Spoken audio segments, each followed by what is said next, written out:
عارفين ايه اكتر مشكلة بتقابل المديرين دلوقتي؟ ان 90% من المديرين بيعاني بسبب فشل الادارة. معاكم محمد سويد، استشاري تسويق دولي وتطوير اعمال، وهقول لكم النهارده على اقوى الاسرار اللي مش هتلاقوها في اي كتاب. هنوضح 6 اسرار. السر الاول: فريقك هو بطل القصة. تعرف ان 76% من الموظفين بيسيبوا شغلهم بسبب عدم التقدير، مش المرتب، بيسيبوا شغلهم بسبب عدم التقدير. خلي نجاحهم بتساوي نجاح، ودايما احتفل بانجازات فريقك قدام الناس وقدام الكل وتفشخر بيهم. 2: فوض عشان ما تندمش، لان المدير اللي بيعمل كل حاجه بنفسه بتساوي مدير فاشل. فاشل، ايوه فاشل. وان قال انا ما بعتمدش على حد، انا مش واثق من حد، انا ما فيش حد بيجي لي كويس، انا الموظفين مش كويسين ومش لاقي كفاءه، ده فاشل، والله فاشل. لازم يلاقي، ما فيش حاجه اسمها ما بيلاقيش. يا اما مش عارف يلاقي، يا اما مش عارف يختار الشخص الصح، لان في ناس كتيره كويسه بس هو مش عارف يختار. يا اما مش عارف يدرب صح، يا اما مش عارف يوجه صح، يا اما مش موفر بيئه كويسه في مكانه. والله مدير فاشل. و90%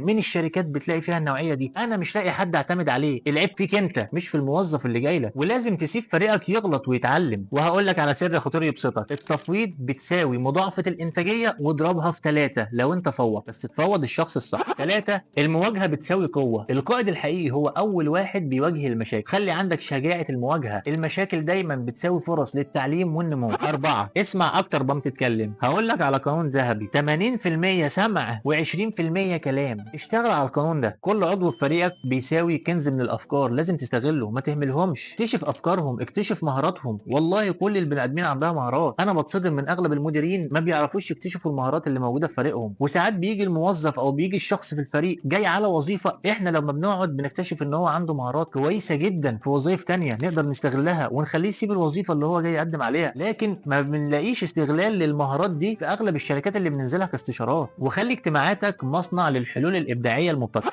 5: جوده الفريق بتساوي جوده النتائج. المهارات وحدها مش كفايه، القيم وقيمك للفريق وقيم الشركه هي اساس النجاح. اختيار فريقك بعنايه بتساوي نجاح مشروعك بضمان 100% لو اخترت الفريق بعنايه. 6: الصلاحيات سر القوه. وزع المسؤوليات بذكاء، حدد الصلاحيات بوضوح مع فريقك، ثق في فريقك، لان الثقه في الفريق قلنا بتساوي مضاعفه الانتاجيه. وسؤال النهارده: ايه اكتر تحدي بتقابله كقائد او كمدير؟ وايه اكتر تحدي انت بتقابله كموظف؟ شاركنا بيه في الكومنتات عشان الكل يستفاد. ولو عجبك الفيديو ما تنساش اللايك والشير وتدعمنا على القناه والصلاه على النبي. والسلام عليكم ورحمه الله وبركاته.